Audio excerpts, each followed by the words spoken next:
Nous te glorifions encore pour ta fidélité. Nous te glorifions pour ta bonté, Seigneur. Merci pour ces instants. Merci pour ce culte éternel, notre Dieu d'adoration. Sois glorifié, Seigneur, notre Dieu. Reçois l'expression de notre adoration ce matin encore. Merci encore au Dieu de gloire pour ce rendez-vous divin. Reçois toute la gloire. Au nom de Jésus. Amen. Est-ce qu'on peut acclamer le Seigneur de gloire? Alléluia. Est-ce qu'on peut acclamer Jésus comme il faut? Alléluia. Est-ce qu'on acclame? On peut acclamer Jésus. Alléluia. Gloire à Dieu. Merci. Amen. Merci beaucoup. Alors que vous êtes peut-être dans vos maisons, vous pouvez prendre la place. Vous pouvez bénir le Seigneur pour la présence de tout à chacun là où vous êtes. Soyez vraiment bénis. Vous avez fait en tout cas le bon choix d'être là ce matin, d'être dans la présence de Dieu. C'est une grâce. C'est vraiment une bénédiction. Amen. J'espère que nous le croyons. Nous sommes dans cette certitude. Amen. Gloire à Dieu. Je veux simplement aussi nous rappeler quelques encore rendez-vous. Alors c'est vrai que nous aurons le nouveau départ pour ceux qui sont au nouveau départ du mardi au vendredi à 10h30. Donc je vous encourage encore d'être là, d'être assidus. On passe des bons moments. Nous avons eu encore des témoignages exceptionnels et nous croyons que Dieu n'a pas fini de nous surprendre. Il n'a pas fini de nous étonner. Il va encore nous amener plus loin. Il va encore nous faire du bien. Si tu le crois, dis un amen bien vivant. Gloire à Dieu. Et nous avons bien sûr nos réunions le mardi, le jeudi et aussi le vendredi. On reviendra vers vous certainement le mardi pour vous donner des indications sur le jeûne que nous allons mettre en place. Rapprochez-vous déjà des différents responsables de cellules, responsables de vos départements parce qu'ils vont avoir les informations et on pourra vraiment mettre les choses en place. Mais nous croyons qu'au travers ces temps de confinement, Dieu nous attend quelque part. Nous croyons que Dieu veut encore nous attirer à lui. Alors nous voulons créer vraiment cette plateforme pour qu'ensemble nous puissions le célébrer et l'honorer. Amen. Donc j'encourage chacun à être vraiment présent et à être là. Alléluia. Gloire à Dieu. Fais-moi un amen vivant, bien puissant. Gloire au Seigneur. Que le Seigneur soit béni. Nous allons prendre la parole de Dieu tout de suite dans le livre de 2 Samuel 6. 2 Samuel 6 à partir du verset 1. 2 Samuel 6 à partir du verset 1 à 15. Vous pouvez mettre aussi dans votre Bible Luc 10 verset 38. Luc 10 verset 38.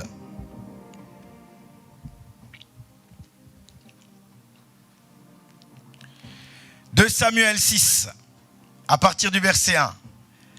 La Bible dit « David rassembla de nouveau tous les soldats d'élite d'Israël au nombre de 30 000. Accompagné de cette armée, il se rendit à Baal en Juda et reprendre le coffre sacré de Dieu. Ce coffre porte le nom de coffre du Seigneur, du Dieu de l'univers qui siège au-dessus des chérubins. Il se trouvait dans la maison d'Abinadab. Sur la colline, on le posa sur un char neuf et on l'emmena. Uza et Io, fils d'Aminadab, conduisaient le char, où reposait le coffre. Io marchait devant. David et tous les Israélites exprimaient leur joie devant le Seigneur en jouant de toutes sortes d'instruments, en bois, de pintelles, de lyres et harpes, avec un accompagnement de tambourins, de sistres et de cymbales. Lorsqu'on arriva près de l'aire de Nacon, les bœufs faillirent faire tomber le coffre sacré. Uza de la main essaya de le retenir. Alors le Seigneur se mit en colère contre lui. Il le frappa sur place à cause de ce geste irréfléchi. Uza mourut à côté du coffre. David fut bouleversé de voir que le Seigneur avait porté ce coup mortel à Uza. Il appela l'endroit Pérez Uza, nom qui subsiste jusque maintenant. Ce jour-là, il eut peur du Seigneur et déclara: je ne peux accueillir chez moi le coffre du Seigneur. Il renonça donc à transférer le coffre chez lui, dans la cité de David. Mais il fit poser dans la maison d'Obed-Édom, un homme originaire de Gad.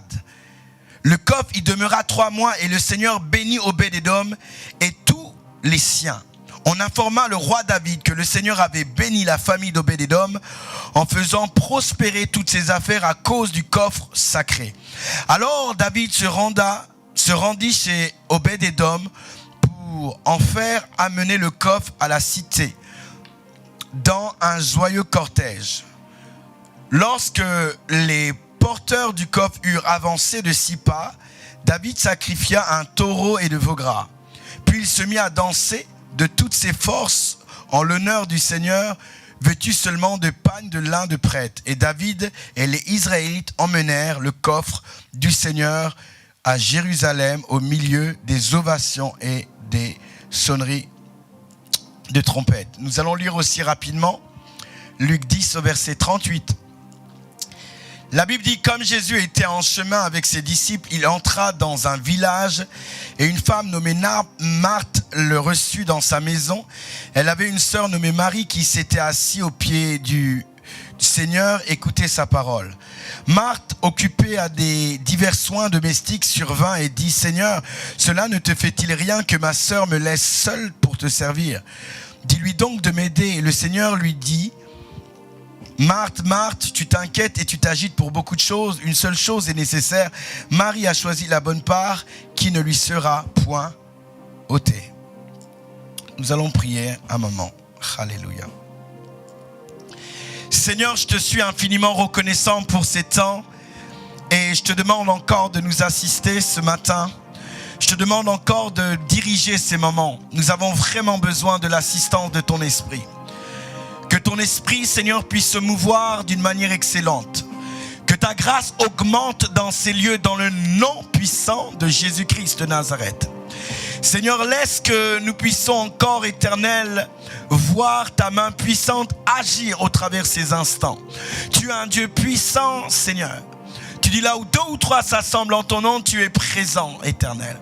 Et je prie, Seigneur, que ta présence s'amplifie là où nous sommes. Dans nos maisons, Seigneur. Viens souffler, Seigneur. Dans notre salle à manger, dans notre salon, Seigneur, dans notre bureau, là où nous sommes en train d'écouter ta parole, viens souffler par la puissance de ton esprit. Agis d'une manière surnaturelle dans le nom de Jésus-Christ de Nazareth. Seigneur, je prie, Éternel, que nos cœurs soient disponibles.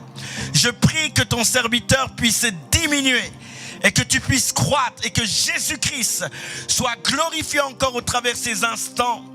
Je déclare et proclame, Seigneur, que la grâce éternelle abonde, que l'esprit de prophétie puisse se manifester selon ce que tu as dit. L'esprit des prophètes est soumis aux prophètes. Alors Père, je proclame dans cet endroit, Seigneur, l'atmosphère prophétique pour ces temps, dans le nom de Jésus-Christ de Nazareth. Que ce message transforme nos vies radicalement. Seigneur, nous te bénissons et nous te faisons encore confiance pour ce que tu vas faire. Reçois toute la gloire au nom de Jésus. Amen. Est-ce que quelqu'un peut me dire un amen vivant? Gloire au Seigneur. Nous sommes en train de partager depuis quelque temps sur l'attente divine avant, pendant et après la pandémie. Nous croyons que Dieu veut parler, Dieu veut nous instruire, Dieu veut que son peuple puisse développer un comportement selon ce que nous sommes en train d'expérimenter maintenant. La Bible nous parle dans le livre de 1 Chronique 12, des fils d'Isaacar. Les fils d'Isaacar étaient des personnes ayant un esprit capable d'avoir l'intelligence des temps. Ils avaient la compréhension non seulement des événements, mais aussi du comportement à développer pendant des événements. Et je crois que Dieu veut vraiment activer l'esprit des fils d'Isaacar au milieu de nous. Alléluia. C'est l'activité du Saint-Esprit qui nous donne de comprendre exactement quelle attitude nous devons développer, nous donne de comprendre qu'est-ce que les indications au niveau des événements. Alléluia.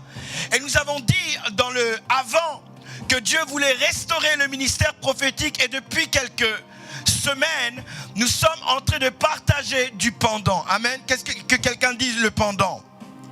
Alléluia. Et la semaine dernière, nous avons parlé énormément du pendant. Et nous avons commencé à rentrer davantage dans les détails en prenant le texte de Luc 10, verset 38 de ces deux sœurs. La Bible dit qu'il y avait une sœur qui était à côté du maître et l'autre sœur était totalement agitée. Et l'une des aspirations du Seigneur au travers ces moments de confinement, c'est de retrouver la communion avec son peuple. Alors lorsqu'on parle de communion, on parle de quoi? La Bible nous dit que Marthe avait amené Jésus à rentrer dans sa maison. Marc avait invité Jésus dans sa maison. Mais alors que Jésus-Christ était dans sa maison, elle était occupée à faire plusieurs choses. Jésus peut être à côté de vous, mais votre attitude est indifférente à sa présence. La communion n'est pas le fait simplement de connaître Jésus. La communion n'est pas le fait simplement de lire la Bible. La communion n'est pas le fait simplement de prier. La communion n'est pas le fait de développer une attitude associée à l'expression du ciel. Mais la communion nous ramène auprès du Seigneur. Alléluia. Nous avons vu plusieurs passages dans la parole où nous voyons, exemple, cet homme qui est là, qui dit, moi je donne ma dîme 2 fois, moi je jeûne plus que eux, et le Seigneur dit, je ne le connais pas en fait. Dieu va justifier cette personne qui est en train de se frapper la poitrine en disant, Seigneur, je suis un pécheur, et Dieu va le justifier. Et au travers ce texte de Luc 18, Dieu nous révèle que la prière ne révèle pas que nous sommes en communion avec Dieu. L'adoration, même la louange, le fait de chanter, de prêcher, d'avoir une activité n'est pas la réalité de notre adoration. L'adoration est quelque chose de plus proche. Lorsque nous sommes en communion plutôt avec le Seigneur, nous partageons des choses. Vous pouvez prier et ne pas ressentir Dieu. Vous pouvez chanter et ne pas ressentir Dieu. Vous pouvez prêcher et ne pas être avec Dieu. La communion, c'est beaucoup plus profond. Cette femme qui est une femme pécheresse, la parole de Dieu déclare ceci. Elle va rentrer, elle va trouver Jésus. Et de ses larmes, elle va essuyer ses pieds avec ses cheveux. La Bible nous dit qu'autour de Jésus, il y avait Pierre, Jean, Jacques, il y avait les pharisiens, les docteurs de la loi, mais personne n'est rentré en communion avec le Seigneur. Et je prie que Dieu nous donne de rentrer en communion avec lui. Je prie que, parce qu'on a une proximité où on connaît le Seigneur, je prie que Dieu nous donne de rentrer en communion avec lui. Pas simplement de le connaître, pas simplement de prier, pas simplement de chanter, mais de rentrer en communion avec Dieu. Cette femme pécheresse va rentrer en communion avec le Seigneur. Le Seigneur va dire à ces personnes qu'il avait invitées, depuis que je suis arrivé, vous ne m'avez pas lavé les mains, vous ne m'avez pas honoré. Mais elle, dès qu'elle est rentrée là, elle est rentrée en communion avec moi. Et des fois nous pouvons faire les choses mais sans pour autant être en communion avec Dieu. Et Dieu nous appelle à rester et à rentrer en communion avec lui. Des fois nous pouvons même faire des programmes de prière, des programmes d'expression, d'adoration, sans toucher le cœur de Dieu. La communion, ce n'est pas le fait simplement de prier, de chanter ou de venir à l'église. Alléluia. Or, Dieu veut retrouver cette communion avec nous. Est-ce que quelqu'un m'entend? Est-ce que quelqu'un est avec moi?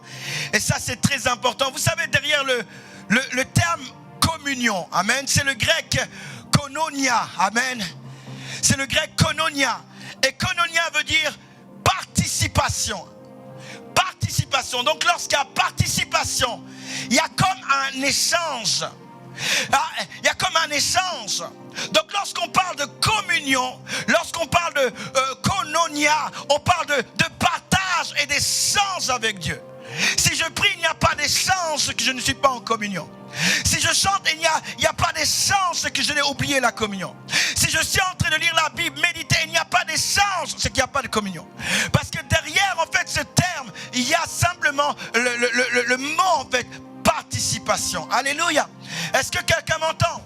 Non seulement participation, mais le nom koinonia veut dire aussi libéralité. Est-ce qu'on peut dire libéralité? La libéralité, c'est le fait de faire un don, le fait d'apporter quelque chose. Est-ce que quelqu'un m'entend? Donc dans la communion, il y a un esprit de libéralité. En d'autres termes, tu ne peux pas rentrer dans une communion profonde s'il n'y a pas un un esprit de libéralité. Lorsqu'on parle de l'esprit de libéralité, c'est que lorsque vous êtes en train de prier, vous n'êtes pas en train de regarder votre montre. Vous n'êtes pas en train de regarder votre temps. Il n'y a pas quelque chose qui est défini. Alléluia. Amen. La communion, c'est ça. Même lorsque vous avez une organisation ou des objectifs. Exemple, vous êtes mis des objectifs, lire 5 chapitres par jour. Et vous êtes en train de vous dépêcher de lire ces 5 pages par jour. Vous n'êtes pas en communion. Est-ce que quelqu'un m'entend? Vous devez lire les 5 pages par jour. Alléluia. Mais vous devez le lire avec l'esprit de libéralité. Alléluia. L'esprit qui consiste à donner, à communiquer. Alléluia. Dans l'esprit de libéralité, il y a la générosité. Et lorsque nous sommes dans la communion avec Dieu, il y a cette générosité. Alléluia. Est-ce que quelqu'un me suit? Amen. Ce mot-là veut dire aussi union. Est-ce qu'on peut dire union? Amen. Donc lorsqu'on parle de communion, lorsqu'on parle de retrouver la communion, c'est de retrouver l'union. Et le terme union là est associé à le terme, vous savez, lorsque un homme est attaché à sa femme, lorsqu'un homme est marié à sa femme. Alléluia. Ça veut dire lorsque vous rentrez dans cette communion avec Dieu, vous l'appartenez. Oh mon Dieu. Est-ce que quelqu'un m'entend? Alléluia. De la même manière qu'un mari est attaché à sa femme, qu'une femme est attachée à son mari. Lorsqu'on parle de communion, on parle d'union, on parle de devenir une seule plante. Ça veut dire lorsque tu es en train de prier, lorsque tu es en train d'adorer, lorsque tu es en train de lire la parole de Dieu, si quelqu'un vient prendre la place, si quelqu'un vient détourner la place de Dieu, c'est que tu n'es pas en communion. La Bible dit: cherchez premièrement le royaume de Dieu et sa justice, et toute chose vous sera donnée par-dessus toute chose. Ça veut dire la communion consiste à être un. La communion consiste à ce que tu appartiens à quelqu'un. Alléluia, tu es la propriété de quelqu'un. Personne ne peut te toucher. Et des fois nous sommes en connexion avec Dieu, mais nous ne sommes pas en communion. Nous sommes en connexion avec Dieu, mais il y a encore des dieux en nous. Nous sommes en communion, on veut être en contact avec Dieu, mais il y a encore des dieux à l'intérieur de nous. Il y a encore nos désirs, il y a encore nos problèmes, il y a encore nos difficultés, il y a encore nos requêtes. Nous ne sommes pas un. Il y a quelqu'un qui a pris la place de Dieu. Est-ce que quelqu'un reçoit quelque chose? Alléluia. Koinonia veut dire union. Je fais qu'une plante. Je suis un avec quelqu'un. Je suis marié avec quelqu'un. Lorsque tu rentres dans la présence de Dieu, personne ne doit venir te déranger. Aucune facture, aucun problème, aucune difficulté. Tu lui appartiens. Il est à toi, tu es à lui. Vous faites un. Amen. Et Dieu veut retrouver cette communion. Il regarde son peuple. Et des fois nous sommes là: Seigneur, c'est encore long, c'est juste que mais Dieu dit: je veux retrouver cette communion. C'est ce que les fils d'Isaacar discernent, c'est qu'au travers ces temps, il veut retrouver cette communion avec toutes les personnes qui se sont déconnectées parce que les priorités ont été renversées. Le Seigneur dit: je veux retrouver la communion, je veux retrouver mon épouse, mon époux. Et lorsque vous regardez l'histoire de Dieu et Israël, ça a toujours été ça. Il a toujours réclamé Israël comme son épouse. Alléluia. Et aujourd'hui encore, Dieu dit, il est jaloux, il nous veut. Alléluia. Il te veut toi tout seul. Lorsque Dieu crée Adam, il le crée tout seul. Il ne crée pas Ève d'abord, parce qu'il voulait qu'il passe du temps avec lui tout seul. Il voulait qu'il reste en communion avec lui. Il voulait qu'aucune chose vienne le déranger. Il développe d'abord cette communion avec lui. Alléluia. Et derrière ce terme-là, il y a la vision, bien-aimée, de l'union. Il y a la vision d'être ensemble. Il y a la vision d'être une seule plante. Est-ce que quelqu'un reçoit quelque chose? Est-ce que quelqu'un est avec moi ce matin? Alléluia. Et nous devons comprendre que l'aspiration de Dieu, c'est de retrouver la communion, de retrouver le contact, de retrouver le partage, de retrouver l'échange, de faire une plantation ensemble avec lui. Tu dois l'entendre, il doit t'entendre. Tu dois le ressentir, il doit te ressentir. Il doit avoir un échange. Ça ne doit pas être, bien-aimé, tu pries et puis tu pars, il n'y a rien. Il n'y a eu aucune transmission, aucun contact, aucune affectation, on ne sent rien. Tu sors de la prière, c'est comme si en fait tu n'avais pas rencontré celui qui a créé les cieux et la terre. Tu lis ta parole, c'est comme si en fait tu n'as pas lu les Écritures qui transportent la lumière et la vie. Et tu dis j'étais en communion avec Dieu, aujourd'hui j'ai fait 1 heure de prière, aujourd'hui j'ai fait 3 heures de prière, mais ces 3 heures de prière en fait qu'est-ce que ça a donné? Aujourd'hui j'ai fait 24 heures de jeûne, mais pendant ces 24 heures, qu'est-ce qui s'est passé? Est-ce que tu as échangé avec Dieu? Est-ce que Dieu t'a affecté? Est-ce que Dieu t'a transformé? Est-ce qu'il y a eu un échange? Est-ce que tu as entendu son cœur? Est-ce que tu as senti ce feu? Est-ce que tu as senti sa puissance? Est-ce que tu as senti cette transformation? Est-ce que tu as reçu même un seul mot? Parce que la Bible dit un seul mot du Seigneur nous change. Alléluia. Et c'est la communion là. C'est cette communion que nous devons retrouver. C'est cette communion que nous devons poursuivre si on était dans cette dynamique. Si à chaque fois tu priais, tu ressentais cette présence, alors j'aimerais dire à quelqu'un continue, mais si ce n'est pas le cas, il est important pour toi de réajuster qu'est-ce que c'est la communion. Et de comprendre que la communion, ce n'est pas le fait de faire quelque chose que Dieu veut, mais c'est le fait de partager quelque chose avec Dieu. Elle est là la véritable différence et nous devons être conscients en fait de ça. Alléluia. Alléluia. Et c'est très important. Nous devons retrouver cette communion. Et nous allons voir quelque chose, bien-aimé. Alors que certainement David a peut-être entendu le message de la semaine dernière et nous a amené dans 2 Samuel 6. 2 Samuel 6. C'est l'aspiration de David de reconquérir l'arche de l'Alliance. L'arche de l'Alliance qui symbolise la présence de Dieu. Mais l'aspiration au retour de la communion. Nous voyons un homme qui est dans l'aspiration à retrouver la communion avec Dieu. Il a l'aspiration de ramener en fait l'arche à la maison. David était dans l'aspiration de ramener l'arche dans sa cité, dans sa maison. Et lorsque nous voyons le parcours de David, nous voyons que David remporte des combats. David proclame des choses, mais il manque l'arche chez lui. Alléluia. Et là, il prend la décision de ramener l'arche. C'est le retour à la communion. Alléluia. C'est le retour à la communion. La Bible dit qu'il va aller chercher cette arche.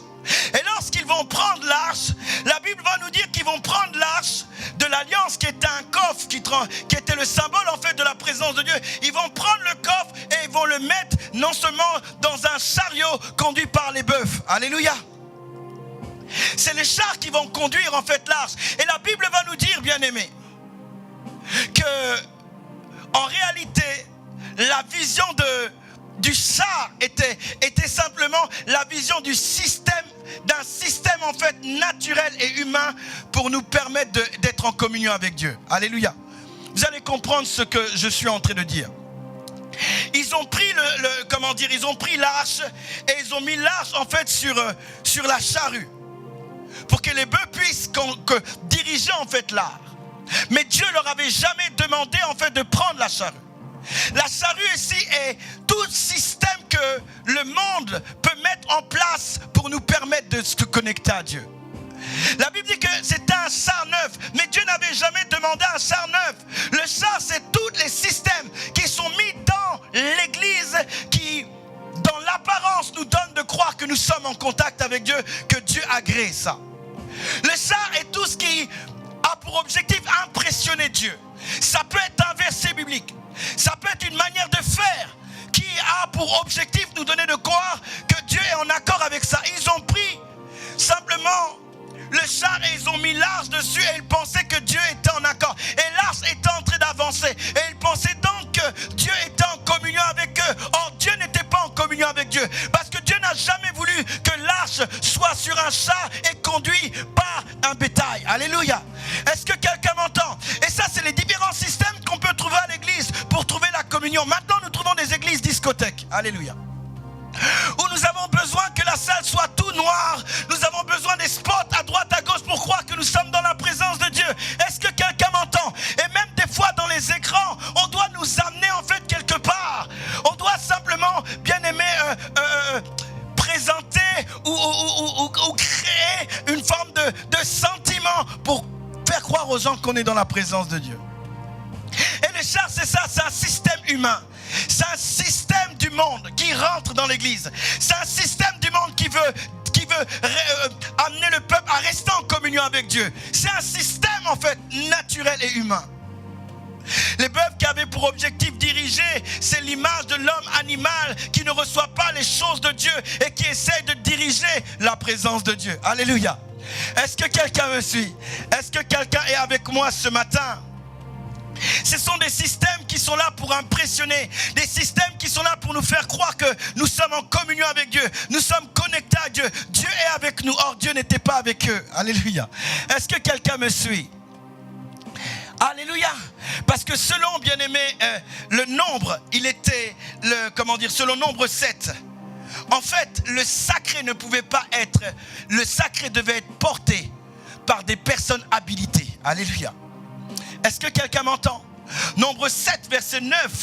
La Bible dit, il ne remit ni chariot ni bœuf aux Kératites, car ils étaient responsables des objets sacrés et ils devaient les porter sur leurs propres épaules.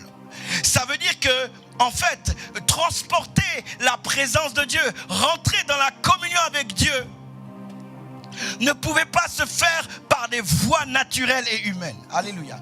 Par des systèmes mis en place, ces systèmes qui nous donnent de croire que Dieu est en accord, que nous sommes en communion avec Dieu. Vous voyez, la Bible dit que lorsque l'arche était sur les charrues, les gens sautaient, les gens dansaient, mais c'est un système que Dieu n'était pas en accord. Alléluia. Mais les gens étaient tellement dans les émotions qu'ils pensaient que Dieu était en accord parce que l'arche était en train d'avancer. C'est comme si on avance dans la communion avec Dieu. Mais ça, c'était simplement un système humain et naturel qui ne pouvait pas permettre à l'homme d'être en communion avec Dieu et agréé par Dieu. Est-ce que quelqu'un me suit? Est-ce que quelqu'un m'entend? Et c'est ça en fait le problème. Lorsque nous voulons retrouver la communion, nous devons être conscients qu'il y a un protocole. On ne retrouve pas la communion avec notre logique, avec notre manière de fonctionner, le système qu'on s'est établi. Nous devons aller davantage en profondeur et comprendre exactement comment Dieu veut que les choses puissent se faire. Amen. Et là, ils se sont précipités à prendre l'arche et ils l'ont mis dans le charrue. Mais ils n'ont jamais compris que Dieu ne voulait pas ça. Alléluia. Et la Bible va nous dire qu'à un moment donné, l'arche va basculer. Et c'est Dieu qui était derrière. C'est Dieu qui voulait que l'arche soit basculée parce que Dieu n'avait jamais voulu que cette arche-là soit conduite transportée par les charrues. Amen. Et la Bible dit que là, Uza va essayer de toucher l'arche et il va mourir sur place. Vous savez, Uza, l'arche de l'alliance est restée longtemps chez lui. Et donc, il était dans la familiarité. Il avait oublié le sacré, en fait. Alléluia. Est-ce que quelqu'un m'entend? Amen. Lui, son problème, c'est pas qu'il ne connaissait pas le protocole, mais c'était qu'il était rentré dans la familiarité. C'est l'image de cette personne qui constamment prie, mais lorsqu'il prie, cette personne ne croit pas que Dieu peut toucher. C'est l'image de cette personne qui lit la Bible, mais sa manière de lire la Bible est une manière trop familière. Et tu ne peux pas recevoir de Dieu lorsque tu es dans la familiarité. Et il était dans la familiarité parce que l'arche avait résidé chez lui pendant longtemps. Il pensait qu'il pouvait diriger l'arche comme il voulait. Alors il va essayer de réajuster l'arche et il va mourir sur cette place. Lorsque, bien aimé, nous sommes dans la familiarité, il est impossible pour nous de reconquérir la communion avec Dieu. Il faut que certaines choses puissent tomber pour commencer à nous approprier tous les bienfaits associés à la communion avec Dieu. Mais quelqu'un qui est trop dans la familiarité ne pourra jamais opérer avec la communion, l'Esprit du Seigneur. Alléluia. Il ne pourra pas, laisser le Saint-Esprit le ramener au cœur du Père. Parce que je suis trop familier. J'ai trop l'habitude de prier. J'ai trop l'habitude de parler en langue. J'ai trop l'habitude de lire la Bible. Et j'ai oublié le sacré. J'ai oublié que je m'adressais à un Dieu puissant. J'ai oublié que Dieu était mis à part. J'ai oublié que Dieu était au-dessus de tout. J'ai oublié ça. Quand je m'approche, quand je viens à l'église, quand je chante, quand je pratique quelque chose, j'ai oublié cette réalité. Et le fait d'oublier cette réalité m'amène à être séparé de Dieu. Ça ne m'amène pas à m'approprier les choses qui sont attachées à Dieu. Est-ce que quelqu'un m'entend? Et c'est ce qui s'est passé avec Uza. Il avait tellement l'habitude de voir l'arche chez lui. Il avait tellement l'habitude qu'il passe à côté de certaines faveurs et certaines bénédictions. Et d'ailleurs, lorsque vous regardez la parole de Dieu, nous allons le voir chez lui, il n'a jamais prospéré par rapport à Obed-Édom. Alléluia. Or, l'arche était pendant longtemps en fait là-bas. Mais là-bas, bizarrement, il n'y a pas eu la prospérité. Or, chez Obed-Edom, au bout de 3 mois, il a prospéré. Ça veut dire qu'il y avait une approche qui était différente. Alléluia. Est-ce que quelqu'un me suit? Est-ce que quelqu'un est avec moi? Alléluia. Amen. Nous voulons renverser les systèmes humains pour adorer Dieu. De toute manière, à chaque fois que nous utilisons un système pour être en communion avec Dieu, comme ce système n'est pas en conformité avec Dieu, nous allons rentrer dans la familiarité et le Seigneur permettra à ce que nous soyons séparés des choses qui sont attachées à sa personne. Alléluia. La Bible dit que dans un lieu du nom de Nakon, c'est là que tout va basculer. Nakon veut dire préparer. Amen. Et derrière en fait ça, il y avait un langage de Dieu pour dire, vous avez pris l'arche, mais personne n'était préparé. Personne n'était préparé à rentrer en communion avec moi. Personne n'était préparé à me célébrer comme il faut. Et ce lieu Nakon veut dire simplement préparer. C'est comme si Dieu est en train de libérer un langage à son peuple. Il dit oui, vous avez fait peut-être certaines bonnes choses, mais vous n'avez pas été préparé suffisamment pour retrouver la communion avec moi. Alléluia. Est-ce que quelqu'un me suit? Et c'est ce que ce texte veut dire. Il dit simplement non. Le Seigneur parle, il dit tu veux la communion? Tu as besoin d'être préparé. Tu as besoin de comprendre le protocole. Tu as besoin de comprendre les principes qui réjouissent le cœur de Dieu. Les choses qui amènent le cœur de Dieu à être content. Tu as besoin de retrouver ces temps de partage. Mais tu dois comprendre les principes. Tu dois être préparé. Alléluia. Quand on a parlé de la communion, chacun on a commencé à courir et commencé à prier. Ça c'est bien, c'est ce qu'ils ont fait. Ils ont commencé à courir, ils ont pris l'arche, mais en réalité, lorsqu'ils ont pris l'arche, ils ne savaient pas comment diriger, ils ne savaient pas comment gérer. Et ils ne savaient pas ce que Dieu attendait en fait par rapport à ça. Est-ce que quelqu'un me suit? Est-ce que quelqu'un m'entend? Alors tout n'était pas mauvais, mais il y avait des choses qui n'étaient pas du tout en conformité avec Dieu. Amen. Et nous allons voir comment en fait... Comment restaurer la communion? Comment permettre à être en contact de nouveau avec Dieu? Comment permettre d'être en nouveau en train de partager avec le Seigneur? Quels sont les principes qui peuvent nous permettre en fait de le faire? La Bible dit dans 2 Samuel 6, au verset 1, David rassembla de nouveau tous les soldats d'élite d'Israël au nombre de 30 000. Accompagné de cette armée, il se rendit à Bala en Juda pour y reprendre le coffre sacré. Alléluia. Qu'est-ce que la Bible dit? Que David va aller là-bas. Il va aller là-bas avec 30 000 personnes. Mais les 30 000 personnes que David va amener avec lui, ce n'étaient pas des gens ordinaires. C'était des militaires. Alléluia. Est-ce que quelqu'un m'entend? Est-ce que quelqu'un m'entend? Si tu n'as pas la mentalité du militaire, tu ne pourras pas en fait récupérer la présence de Dieu. Il va s'entourer des soldats. Alléluia. Lorsque je parle de soldats directement, il y a des synonymes qui sont attachés à cette identité. Lorsque tu parles de soldats, lorsque je parle de soldats, j'ai dans mon esprit le terme engagé. J'ai dans mon esprit le terme discipliné.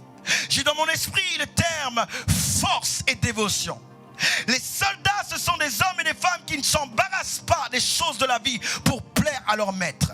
D'ailleurs, la Bible dit dans 2 Timothée 2, verset 4, « Quiconque embrasse le métier des armes renonce à son gagne-pain ordinaire pour être entièrement à la disposition de son supérieur. » Il dit pour être entièrement à la disposition de son supérieur. Ça, c'est la mentalité d'un militaire. Et lorsqu'il va à la conquête de la communion autour de lui, ce sont des militaires. Alléluia. En d'autres termes, si tu veux retrouver cette communion, ou si tu veux opérer dans une communion surnaturelle avec Dieu, tu as besoin d'avoir la mentalité du militaire. Alléluia. Le militaire ne lâche pas l'affaire. Le militaire est engagé. Le militaire est discipliné. Alléluia. Le militaire, tant que les choses ne sont pas finies, il reste. D'ailleurs, il a simplement déclaré allégeance à son pays. Est-ce que quelqu'un m'entend? Il est prêt à mourir à la guerre par rapport à la mission qu'on lui a donnée. Il peut mourir à la guerre. Il est préparé pour ça. Est-ce que tu es préparé à mourir dans la présence de Dieu? Est-ce que tu es préparé à tout faire pour retrouver la communion avec Dieu? Est-ce que tu es prêt à tout faire pour retrouver le partage avec Dieu, la discussion, l'esprit de libéralité? Parce qu'un militaire est capable, il a la mentalité, il son système de pensée est éduqué à ne rien lâcher. Tant qu'il n'a pas obtenu, tant qu'on ne lui a pas dit reviens, tant que la guerre n'est pas finie, il reste sur le champ de bataille jusqu'à la fin. Soit il gagne, soit il meurt, mais il ne fuit pas. Il n'a pas été éduqué, préparé pour fuir. Est-ce que quelqu'un m'entend? Sa mentalité a été construite pour gagner ou pour mourir à la bataille, mais ne rien lâcher par rapport aux choses dont il était appelé. Et la Bible dit dans 2 Timothée 2 verset 4, un militaire bien-aimé se met à la disposition du supérieur. Il dit, il refuse de se laisser entraîner dans les préoccupations bourgeoises pour pouvoir donner pleinement satisfaction à l'officier qu'il a enrôlé. Alléluia. Il dit non, il ne va plus se préoccuper de lui. Il ne va plus se préoccuper des choses à l'extérieur. Sa préoccupation, c'est de faire plaisir à son supérieur. Et tant que son supérieur n'est pas content, il continue dans cette dynamique. Bien-aimés, pour restaurer la communion dans nos vies, pour restaurer la communion dans nos cœurs, nous avons besoin d'avoir cette mentalité que David avait. Il ne rassemble pas n'importe quel. Il ne prend pas des gens qui vont avoir peur. Il ne prend pas des gens qui vont l'abandonner. Il ne prend pas des gens qui vont se focaliser sur leur moi, sur leur vision, sur leur objectif. Il s'entoure des militaires, de personnes ayant la détermination pour aller à l'aboutissement des choses dont ils ont été appelés à être. Alléluia. Et c'est ce que ce premier texte en fait nous révèle. Alléluia. J'aime ce que Paul dit à Timothée. Il dit oui, quiconque embrasse le métier des armes renonce à son gagne-pain ordinaire pour être entièrement à la disposition de son supérieur. Il refuse de se laisser entraîner dans des préoccupations bourgeoises pour pouvoir donner plein satisfaction aux officiers qu'il a enrôlés. Aucun soldat partant en campagne ne s'embarrasse des affaires de la vie civile s'ils veulent plaire à leur chef qu'il a pris à son service. Alléluia. Et David est dans cette mentalité-là. David est déterminé en fait à retrouver cette présence-là. Et il ne peut pas aller avec n'importe qui. Il est obligé que ses pensées puissent être déterminées. Si tu veux retrouver la présence de Dieu, il va falloir faire plus. Parce que vous savez, lorsque la présence de Dieu ou la communion, vous l'avez perdue, ce n'est pas, bien aimé, en allant timidement que vous allez retrouver cette présence. C'est être engagé, discipliné. Ça veut dire si j'ai une organisation, je la respecte. Si j'ai une organisation, je la respecte. Si je dis maintenant je vais prier, à telle heure je le fais, je suis engagé, quel que soit ce qui se passe. Qu'on m'appelle, que j'ai un rendez-vous, que mon téléphone sonne, c'est pas mon problème. J'ai la mentalité pour retrouver la communion, pour retrouver le partage avec Dieu. Parce que je suis fatigué simplement de prier, de louer le Seigneur et d'avoir l'impression qu'il n'y a pas d'échange. Or la communion c'est l'échange. Je veux être comme cette femme pécheresse qui est rentrée et qui a été justifiée par Jésus. Je ne veux pas être comme Pierre, Jean ou Jacques alors qu'ils sont là, ils sont avec Jésus, ils n'expérimentent rien, ils le connaissent, il est bien, ils savent que Jésus-Christ est bien, mais il n'y a pas d'échange. Et le maître, alors qu'il est dans cette maison, il dit mais vous, jusque maintenant, on n'a pas parlé, on n'a pas échangé, mais elle, lorsqu'elle est rentrée, on a commencé à communiquer. On a commencé à communiquer, on a commencé à parler, on a commencé à dire certaines choses. Est-ce que quelqu'un me suit? Est-ce que quelqu'un est avec moi? Alléluia. Et vous savez, il est parti non seulement avec les militaires, mais il est parti chercher, le coffre qui était dans la maison d'Abinadab. Alléluia. Et Abinadab veut dire père généreux. Alléluia. Père généreux, ça veut dire sa discipline, sa mentalité en tant que militaire va lui donner maintenant de pouvoir identifier, pouvoir rentrer dans la spiritualité du Père généreux. Alléluia. Est-ce que quelqu'un m'entend? La Bible, le coffre était chez Abinadab, un Père généreux. Si je suis discipliné, si j'ai soif de la présence de Dieu, si j'ai soif de la communion avec Dieu, alors je vais découvrir le cœur de mon Père qui est généreux. Alléluia. Est-ce que quelqu'un m'entend? Mon Père qui est rempli de liberté. Je pourrais expérimenter cette réalité si je marche dans cette mentalité. La Bible va nous dire quelque chose d'autre qui est vraiment intéressant, c'est que il va aller non seulement chez Abinadab, mais il va aller dans un endroit qu'on va appeler Baal-Juda. Est-ce que quelqu'un peut dire Baal-Juda? Est-ce que quelqu'un veut dire Baal-Juda?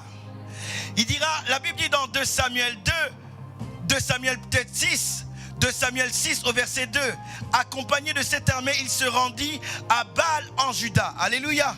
Pour y reprendre le coffre. Amen. Que quelqu'un dise Juda. Alléluia. Que quelqu'un dise Juda. Alléluia. Baal-Juda veut dire le Seigneur de Juda. Alléluia. Que quelqu'un dise le Seigneur de Juda. Que quelqu'un dise le Seigneur de Juda. Si tu veux retrouver la communion, tu dois trouver Juda. Si tu veux la communion, tu dois retrouver Juda. Juda veut dire louange. Que quelqu'un dise louange. Alléluia. Juda veut dire louange. Si tu veux retrouver la communion, tu vas devoir apprendre, bien aimé, à louer l'Éternel. Si tu veux retrouver la communion, si tu veux retrouver le partage, tu vas devoir apprendre à louer l'Éternel. La Bible dit qu'il va aller dans un endroit dont on appelle Juda. Tu dois aller dans cet endroit où Juda est exprimé. La louange, c'est le fait simplement de dire ce que Dieu fait. Alléluia.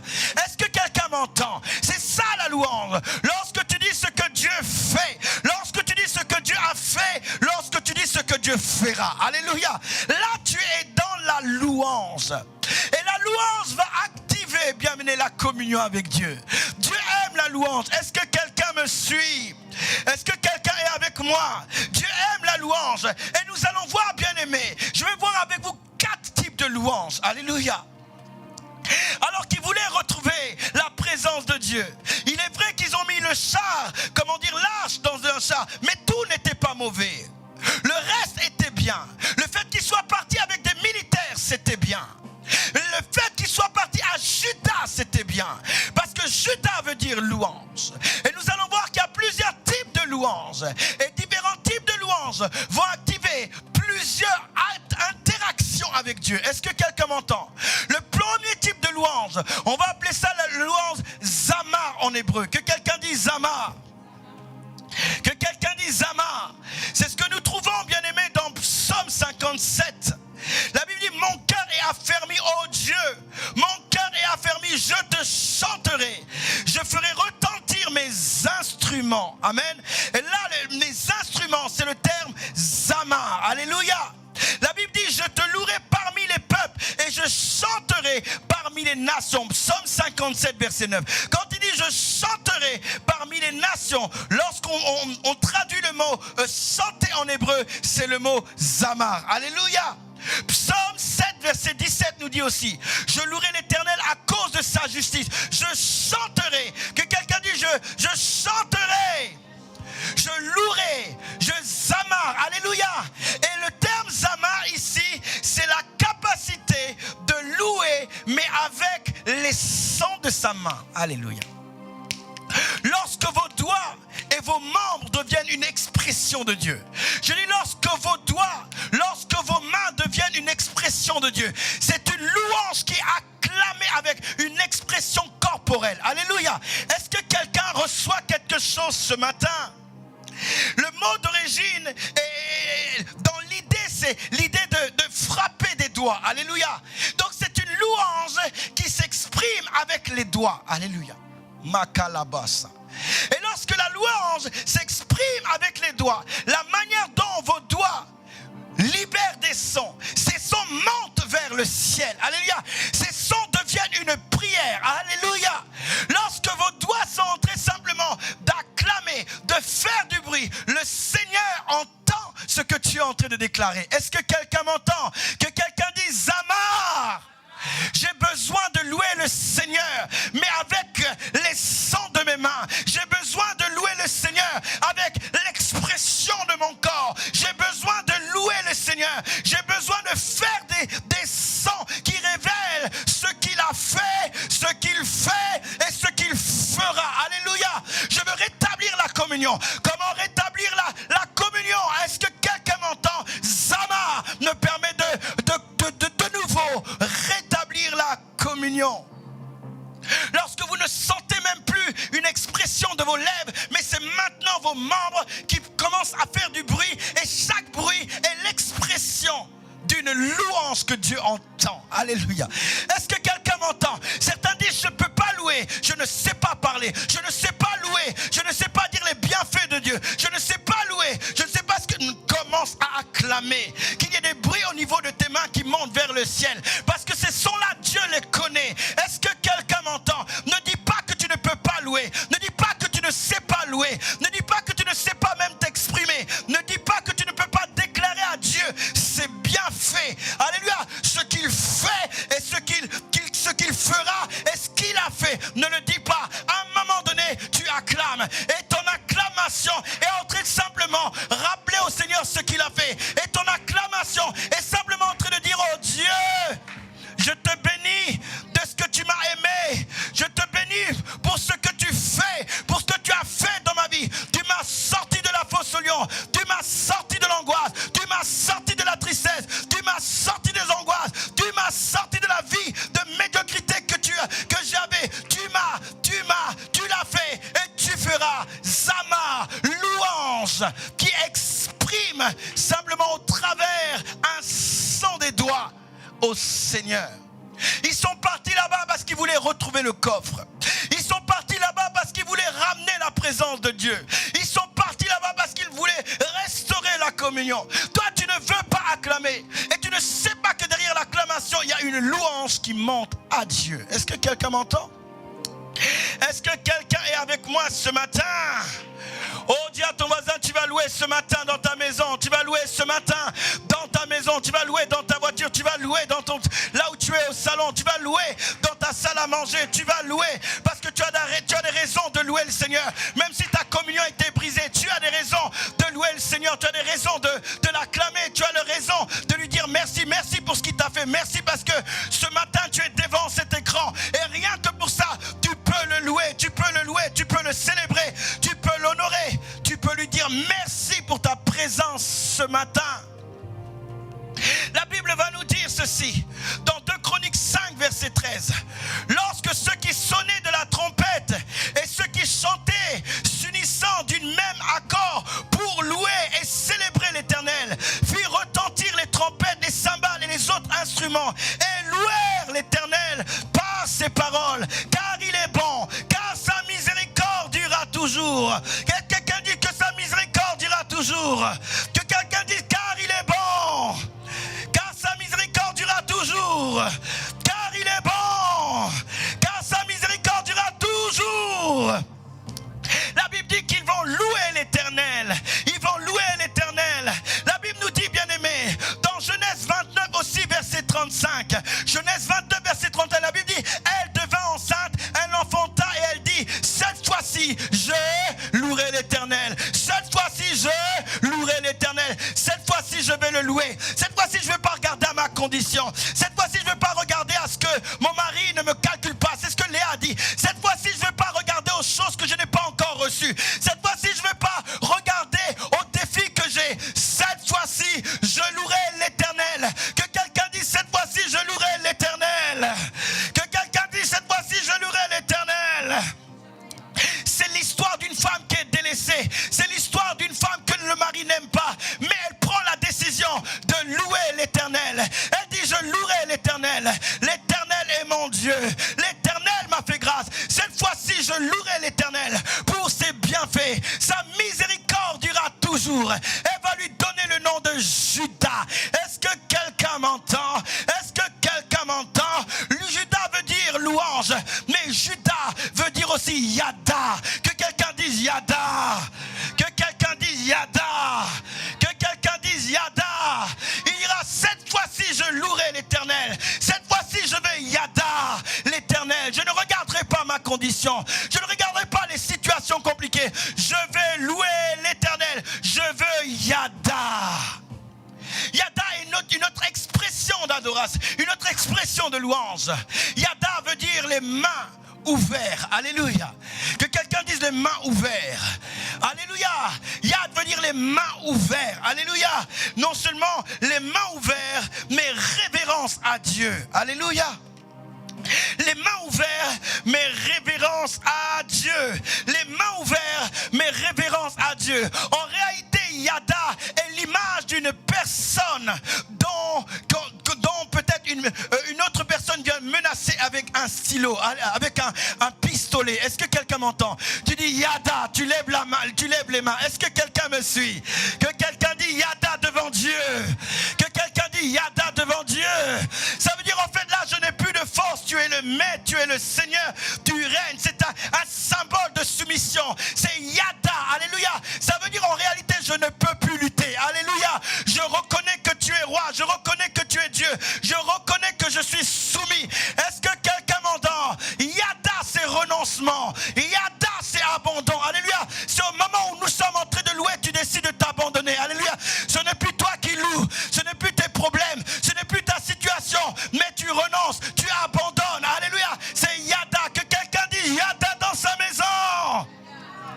Yada, c'est le fait de renoncer. C'est comme un boxeur. Alors que tu es dans le ring, on commence à te donner des coups. Et là, ton entraîneur jette l'éponge. Est-ce que quelqu'un m'entend? Il jette l'éponge. Il dit c'est fini. Alléluia. Et lorsqu'on est Yada, on jette l'éponge. Alléluia. Ça veut dire on ne s'appuie plus sur nos forces. On déclare que notre Dieu est puissant. On déclare qu'il est digne d'être célébré. On ne le célèbre plus avec notre moi. C'est plus notre vie qui est mise en avant, mais c'est sa vie. Que quelqu'un dise Yada. Yada, je lève les mains. Yada, vous savez, hein, lorsque vous jouez au foot, jusqu'à 8 joueurs, vous pouvez faire le match. Mais si vous êtes moins de 8 joueurs, c'est déclaré forfait. Alléluia. Ça veut dire que vous ne pouvez pas jouer. L'autre équipe a déjà gagné. Est-ce que quelqu'un m'entend? Vous déclarez forfait. Yada, c'est de déclarer forfait. Alléluia. Yada, c'est de comprendre qu'en réalité, nous n'avons pas la capacité face à Dieu. Il est le Seigneur. Est-ce que quelqu'un m'entend? Parce que vous pouvez venir à l'église et ne pas Yada. Alléluia. Tu viens à l'église mais il y a ta personne. Tu viens à l'église mais il y a ton problème. Tu viens à l'église mais il n'y a pas cet esprit de soumission. Tu viens à l'église mais tu es encore focalisé sur tes problèmes d'hier, sur les situations compliquées. Dieu veut Yada. Que quelqu'un dise Yada. Alléluia. C'est ce que ça veut dire Yada. Je déclare forfait. Je lève les mains. C'est une expression en fait. Lorsque tu lèves les mains, c'est vrai que c'est un point de contact au ciel. Mais lorsque tu lèves les mains, c'est comme si en fait quelqu'un est en train de te menacer avec un pistolet. Tu dis hey, non, c'est bon, tu as raison. Non, c'est bon. Je m'abandonne. Je reconnais que je n'ai pas la force. Je reconnais que je n'ai pas la capacité. Mais je reconnais que tu as l'autorité. Alléluia. David est parti dans cette ville. Baal Juda. Alléluia. Le Seigneur de Juda. Il dit je vais aller chercher le corps. Je vais aller chercher la communion. Je vais aller chercher le partage. Je vais aller chercher la libéralité. Je vais aller chercher l'échange. Je vais aller les chercher de contact avec mon Dieu. Je vais aller chercher cette communion. Massatalabasa. C'est ce que David a fait lorsqu'il est parti là-bas. Non seulement Zama, mais Yada. Alléluia. Il dit non, c'est bon. Des fois les gens sont trop focalisés sur eux. Ils sont trop focalisés sur leur situation. Alors ils ne peuvent pas retrouver la communion. Alléluia. Mais nous avons besoin de Yada. À chaque fois que tu loues, là tu es dans ta maison, tu dois commencer à louer le Seigneur. Mais en ayant la compréhension qu'il est supérieur. En ayant la compréhension que ce n'est pas en lui présentant tout le temps ta situation que ta situation va changer. C'est en étant soumis. En comprenant réellement qu'il a la première place. C'est à partir de là que tu vas commencer à restaurer la communion. Et Dieu va commencer à libérer des réalités dans ton cœur et dans ton esprit. Mais tu dois Yada. Tu dois Yada, tu dois jeter l'éponge, tu dois jeter l'éponge. Tu dois jeter l'éponge. Le match associé à ta personnalité, à ta vie, tu dois jeter l'éponge. Tu dois jeter la serviette. Tu dois arrêter en fait de simplement t'appuyer sur tes forces pour diriger, pour gérer. Tu dois Yada. Alléluia. Est-ce que quelqu'un m'entend? Tu cherches des stratégies par rapport à ta situation. Tu cherches des situations dont Dieu va t'aider. Non, Yada. Yada, abandon. Yada, soumission. Yada, arrête les calculs. Yada, alléluia. Yada, ce n'est plus toi qui gères. Yada, déclare forfait. Laisse le Seigneur gagner le match dans ton cœur et de ta vie. Amen. Toi, Yada, renonce à ce que les choses dans lesquelles tu te bats. Est-ce que quelqu'un me suit? Est-ce que quelqu'un reçoit quelque chose? Est-ce que quelqu'un reçoit quelque chose?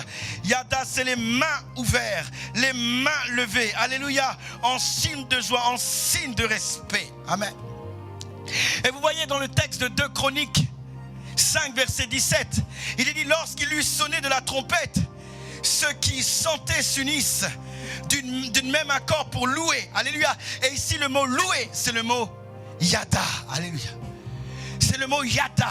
Et la Bible dit, et il célèbre, l'Éternel fit retentir la trompette. Et des fois les gens nous voient à l'église, mais ils disent, mais pourquoi ils lèvent les mains comme ça? Pourquoi? Non, parce qu'on a compris qu'il y a quelqu'un qui est beaucoup plus fort. On renonce simplement. On renonce simplement. Ce n'est pas que nous n'avons pas des soucis, mais on renonce. Alléluia.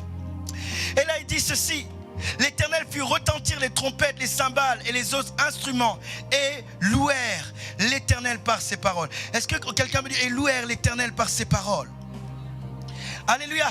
Ils louèrent qui? Ils louèrent l'Éternel par ses paroles. Et là, bien-aimé, là, le mot louer, c'est le mot halal. Alléluia. Que quelqu'un dise halal. Que quelqu'un dise halal. Oh, halal, c'est une louange extravagante. Alléluia. C'est une louange explosive. Est-ce que quelqu'un dit explosif? Alléluia. Là, bien aimé, lorsque tu halal, alléluia, les gens te disent que tu es fou. C'est une louange pour les fous. C'est une louange pour les folles. Lorsqu'on te regarde, on dit tu es fou. C'est l'extravagance. C'est la folie. Alléluia. C'est l'image. Vous savez, la Bible nous dit dans le livre c'est 2 Samuel. Oui, 2 Samuel. C'est le même terme qui va être utilisé. La Bible va nous dire que David, dans 1 Samuel 21, verset 13, la Bible dit, il se montra comme un fou et à leurs yeux, et il fit devant eux des extravagances, et il faisait des marques, se battant des portes, et il laissait couler sa salive sur sa barbe. Là, c'est David qui était en train de faire le fou. Amen. Et la Bible va nous dire que le même mot extravagant, c'est le même mot qui est utilisé pour identifier la louange. Alléluia. Des fois je suis surpris à l'église, les gens sont trop sérieux. Alléluia. Dis à ton voisin, arrête d'être trop sérieux. Arrête d'être trop sérieux, arrête d'être trop calme. Nous avons besoin d'une louange extravagante, une louange de folie, une louange explosive. Lorsque les gens nous voient, les gens commencent à dire, vous êtes fous, vous êtes folles. Alléluia. Dieu aime ce type de louange où, bien aimé, on n'est plus conscient de notre personne, mais on est conscient de Dieu. Alléluia. On peut sauter, danser, faire des roulades. Ce n'est pas notre problème. On est en train de célébrer le Seigneur. On est en train de louer pour ce qu'il fait. Et c'est une louange extravagante. Alléluia. Toi, c'est tout le temps la louange tranquille. Non, monte un peu de niveau. On veut te voir fou, on veut te voir folle. Non, on veut voir que les gens disent, mais lui, qu'est-ce qu'il a dans sa tête? Alléluia. Alors que tu as des problèmes, c'est une louange extravagante. On te voit sauter, on te voit danser, on te voit, alléluia, acclamer, on te voit crier. On dit, il est fou, il est folle. Que quelqu'un dise explosif. Alléluia. Et halal veut dire agir follement, se montrer comme un fou, faire l'insensé. En fait, quand on te regarde, on dit tu es pas normal. Quand on te regarde, on te dit que tu n'es pas... Hein, si tu es au Seigneur, tu dois quand même expérimenter ça. Alléluia. Il faut expérimenter cette dimension de louange. Il faut expérimenter ces différentes dimensions de louange. Pas tout le temps Zamar, mais va aussi à halal. Alléluia. Amen. Zamar, c'est bien, tu acclames. Gloire à Dieu. Et tes acclamations montent au Seigneur comme une expression de ce qu'il a fait. Mais des fois, il faut être halal. Des fois il faut être fou, des fois il faut être folle. On dit mais ils sont cinglés, ils sont malades, ils sont insensés, ils ne voient pas, c'est le coronavirus, les choses sont compliquées. Mais ils sont en train de célébrer, ils sont en train de crier, ils sont en train de faire des fous et folles. Mais d'où vient cette énergie? Comment ils arrivent à le faire? Halal. C'est une louange pour les personnes. Alléluia. Est-ce que quelqu'un m'entend? Est-ce que quelqu'un m'entend? C'est une louange, bien aimée, pour les gens qui ne se prennent pas au sérieux, mais pour les gens qui réalisent que Dieu est au-dessus. Alléluia. Amen. Extravagant. Lorsqu'on te regarde, on dit mais non, il a un problème. Non, elle a un problème. Mais c'est une louange qui amène la foi dans une église. C'est une louange qui suscite à quelqu'un de croire qu'il y a un Dieu qui est vivant. C'est une louange qui contamine. C'est une louange qui est contagieuse. Alléluia. Quand les gens te voient, il y a comme une transmission de joie. Il y a comme une transmission de paix. Il y a comme une transmission de sérénité qui est communiquée au travers de ta manière de louer le Seigneur. Alléluia. Que quelqu'un là où il est chez lui acclame bien comme il faut. Que quelqu'un là où il est chez lui pousse des cris de joie. Je dis pousse des cris de joie. Alléluia. Quand Dieu dit tu aimeras ton Dieu de toutes tes forces, qu'est-ce qu'il veut dire? Quand tu parles de toutes tes forces, c'est quoi? Il ne parle pas de faire la musculation, mais tout ce que tu le fais à fond. Tu le fais avec détermination, tu le fais avec zèle, tu le fais avec puissance. Une louange halal. Oh mon Dieu, quand Dieu voit quelqu'un qui l'honore comme ça, il y a quelque chose qui se passe. Tu veux retrouver la communion? Tu veux retrouver la communion? Célèbre le Seigneur. Célèbre avec une louange de fou, une louange de folle, une louange qui ne peut pas donner des indications aux gens sur tes batailles, une louange qui révèle aux personnes ta position en Christ, une louange qui donne aux gens de comprendre que tu es assis dans les lieux célestes et tu règnes là-bas, une louange qui donne de comprendre que tu es au 3e ciel assis dans les lieux célestes. La louange halal nous révèle où nous sommes. La louange halal dépasse nos conditions. Alléluia. C'est une louange pour les habitants des cieux. Ceux qui réalisent qu'ils sont en Christ, ceux qui réalisent que Jésus-Christ a fait pour eux, opèrent dans cette louange. Même s'ils ont des problèmes au travail, même s'ils viennent d'avoir un problème avec leur patron, quand ils louent l'Éternel, alléluia, en fait ils sont en train de révéler à Dieu, Dieu, on sait que le patron, c'est pas lui qui a le dernier mot. On sait que ce que le docteur dit n'a pas le dernier mot. On sait que ce que cet événement dit n'a pas le dernier mot. C'est voilà pourquoi on te loue avec extravagance. Voilà pourquoi on te loue avec folie, avec comme des fous en fait. Parce qu'en réalité on est là, on a des défis, mais on sait que tu as le dernier mot. Alors on peut faire du bruit. Les gens peuvent dire qu'on est fou. Les gens peuvent dire qu'on est folle. Mais nous on sait exactement pourquoi on te loue comme ça. Alléluia. Est-ce que quelqu'un m'entend? Parce que les gens qui sont trop conscients de ce monde ne peuvent pas te louer comme ça. Est-ce que quelqu'un m'entend? Je répète, les gens qui sont trop conscients de ce monde ne peuvent pas te louer comme ça. Les gens qui ont trop le regard sur les choses qui se passent dans ce monde ne peuvent pas faire une louange explosive. Alléluia. La louange explosive, c'est ceux qui ont la tête au ciel et les pieds sur la terre. Alléluia. Alléluia. La louange explosive, c'est ceux qui ont la tête au ciel et les pieds sur la terre. Voilà pourquoi ils bougent. Alléluia. Ils bougent, ils sautent, ils crient. Alléluia, parce que leur tête est au ciel et leur pied est sur la terre. Et les pieds fonctionnent en fonction de la tête. Alléluia. Les pieds fonctionnent en fonction de la vision. Les pieds fonctionnent en fonction de ce que la tête entend. Alléluia. Alléluia.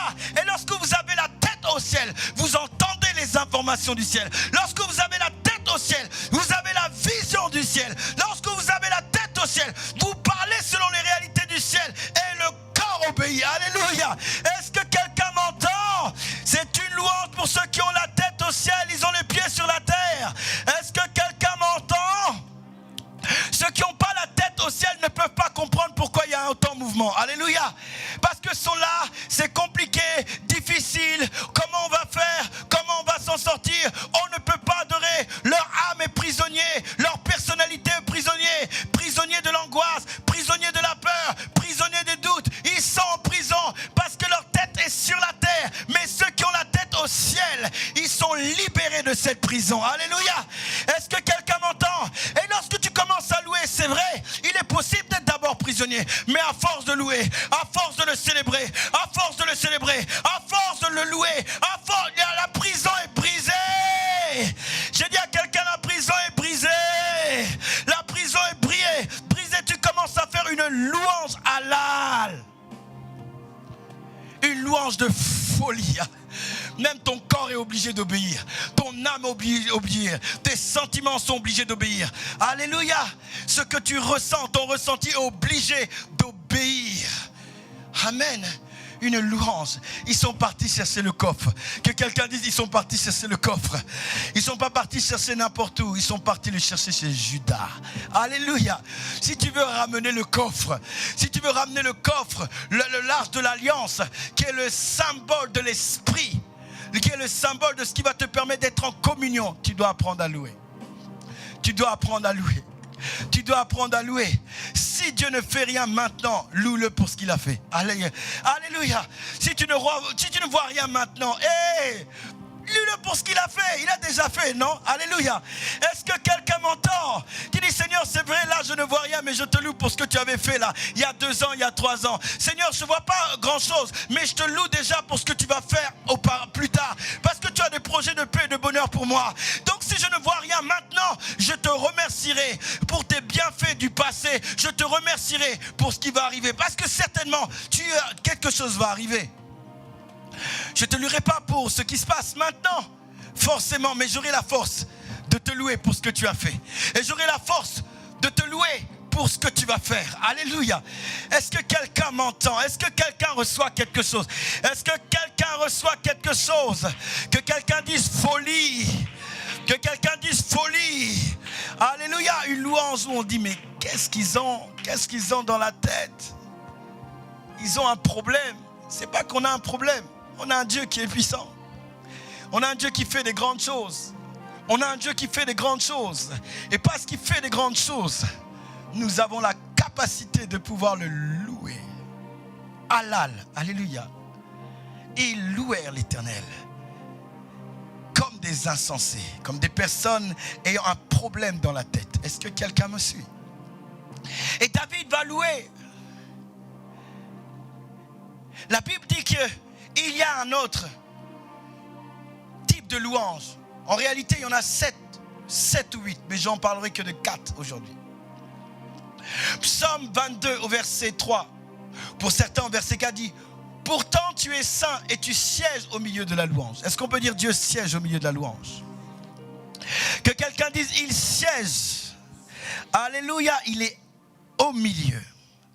Il siège, ça veut dire, il y a comme l'autorité qui est là. Alléluia. C'est son autorité. Il est assis sur le trône. La Bible dit, il siège au milieu de la louange. Il siège au milieu de la louange. Il est établi. Son trône est établi lorsque nous sommes en train de le louer. Lorsque la louange sort de nos lèvres, il s'établit. Alléluia. Et là, nous parlons, bien-aimés, du type de louange qu'on va appeler Tehila. Alléluia. Tehila. Alléluia. Tehila, c'est le type de louange qui absorbe tout notre cœur. Alléluia. C'est lorsque ne loue pas à moitié, en fait. Alléluia. Tehila, c'est le fait de faire référence à la direction de notre cœur. Tout notre cœur est rempli, en fait, de Dieu. Nous ne louons pas à moitié. La Bible dit, ils m'honorent des lèvres, mais leur cœur est éloigné de moi. Alléluia. Tehila, c'est lorsque notre cœur est totalement entier à Dieu. Alléluia. Tehila. Et le truc que notre cœur est totalement, entièrement au Seigneur. Il n'y a pas la moitié. C'est la totalité. Que quelqu'un dise la totalité. C'est la totalité. C'est la forme la plus élevée de la louange. C'est la forme la plus élevée de la louange. Non seulement on acclame, non seulement on lève les mains, non seulement on est dans l'extravagance, mais lorsque Dieu voit notre cœur, il voit un cœur rempli de louange. Ce n'est pas simplement la moitié, mais c'est la totalité. Que quelqu'un dise la totalité. Que quelqu'un dise la totalité. Alléluia. Laissez-moi vous donner un exemple. Alors, ce sont des termes hébreux et on pourrait rentrer aussi dans certains termes grecs qui ont peut-être la capacité de nous donner une vision plus claire encore. La Bible dit ceci dans Actes 16, verset 23. Après les avoir frappés de nombreux coups, on les jeta en prison et on leur recommanda aux gardiens de bien veiller sur eux. Est-ce qu'on peut dire on les a frappés? Dès qu'il eut reçu cet ordre, le gardien les mit dans une cellule tout au fond de la prison. Est-ce qu'on peut dire au fond de la prison? Et il leur fixa les pieds dans des boxes de bois. Vers minuit, Paul et Silas priaient, chantaient pour louer Dieu. Et les autres prisonniers les écoutaient. Vers minuit, Paul et Silas priaient et chantaient pour louer Dieu. Et les autres prisonniers les écoutaient. Tout à coup, il y eut un violent tremblement de terre qui secoua les fondations de la prison. Toutes les portes s'ouvrirent aussitôt et les chaînes de tous les prisonniers se détachèrent. Oh mon Dieu, est-ce que quelqu'un me suit? Est-ce que quelqu'un me suit? Quel est ce type de louange? Quel est ce chant? Quelle est cette expression de ce que Dieu a fait, capable de ébranler les prisons? Alléluia. Est-ce que quelqu'un m'entend? La Bible va nous dire, on va d'abord les frapper, on va les fouetter. Au lieu de pleurer, il loue. Au lieu de se plaindre, il loue. Au lieu de murmurer, il loue. Au lieu de dire Dieu c'est injuste, il loue. Alléluia. Ils n'ont jamais dit c'était injuste. Ils n'ont jamais commencé à pleurer. Ils n'ont pas dit que c'était dur, même si c'était dur. La Bible dit ils ont loué. Alléluia. Que quelqu'un loue l'Éternel. Que quelqu'un loue l'Éternel. Que quelqu'un loue l'Éternel. On peut le louer avec les mots, on peut le louer en chantant, mais on peut le louer simplement avec des phrases. On les a frappés, mais ils ont loué. On les a pas mis dans les premières prisons, on les a mis au fond. Alléluia. Au fond, plus loin en fait en profondeur. Plus loin leurs problèmes. Ils étaient loin, c'est comme s'ils étaient dans les ténèbres. C'est comme s'ils étaient dans un trou, alors que les autres pouvaient percevoir la lumière. Ils étaient au fond de la prison. Ils n'étaient pas au devant, ils n'étaient pas en deuxième, ils étaient au fond. Ils étaient au fond. Ils étaient loin. Alléluia. C'est une vision de lointain, une vision de profondeur, une vision de tout ce qui était en dessous. La Bible dit, non seulement on va les frapper, mais on va les mettre dans un endroit loin. On va les mettre loin. Mais on va attacher leurs pieds aussi. Alléluia. Est-ce que quelqu'un m'entend? On va leur mettre des chaînes. Mais la Bible va nous dire, ils vont commencer à louer. Ils vont commencer à louer. La Bible dit que les meurtriers, toutes ces personnes qui étaient là, des personnes de mauvaise vie, étaient en train d'entendre la louange. Ils étaient en train d'entendre ce que Dieu faisait. Ils étaient en train de dire ce que Dieu avait fait. Ils étaient en train de dire ce que Dieu allait faire. Ils étaient en train de le parler. Et toute la prison, les gens de mauvaise vie, les méchants, étaient en train d'entendre la louange.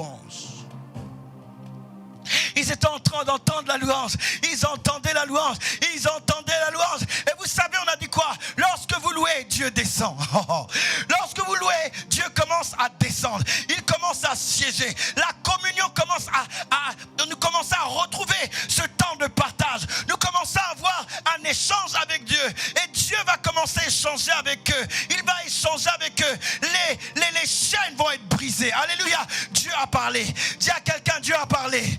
Dieu a commencé à parler. Les chaînes ont commencé à tomber. Dieu a commencé à parler. Les prisons ont commencé à s'ouvrir. Dieu a commencé à parler. Les portes se sont ouvertes. Dieu a commencé à parler. Les prisonniers, même leurs chaînes sont tombées. Dieu a commencé à parler. Il a commencé à avoir un langage entre Paul et Silas et Dieu.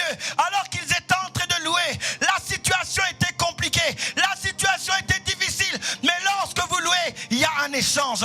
J'aimerais dire à quelqu'un, il y a un échange. J'aimerais dire à quelqu'un, il y a un échange. Alors que je suis en train de prêcher, commence à louer l'Éternel. Parce que lorsque tu vas louer, Dieu va partager avec toi. Il va échanger avec toi. Il va communier avec toi. Dieu va commencer à connecter avec toi. Tu vas le ressentir. La Bible dit que cette louange a fait trembler toute la prison. Oh mon Dieu. Ça veut dire que vous pouvez même amener la connexion dans la vie des hommes et des femmes qui ne connaissent pas Dieu par votre louange. Oh mon Dieu. Alléluia. Ils ont amené la présence de Dieu chez un voleur. Ils ont amené la présence de Dieu chez un violeur. Ils ont amené la présence de Dieu chez quelqu'un qui était méchant, quelqu'un de mauvaise vie. Ils ont amené la présence de Dieu. Ils ont amené la présence de Dieu. Les méchants ne pouvaient rien faire. Ils ne pouvaient pas se débattre. Ils étaient soumis à cette présence. Ils étaient soumis à cette information.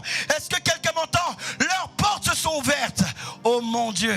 La porte de chaque prisonnier, de chaque meurtrier, des gens de mauvaise vie sont ouvertes. Pourquoi? Ils ont chanté. ils ont chanté. Dans le confinement, loue, alléluia.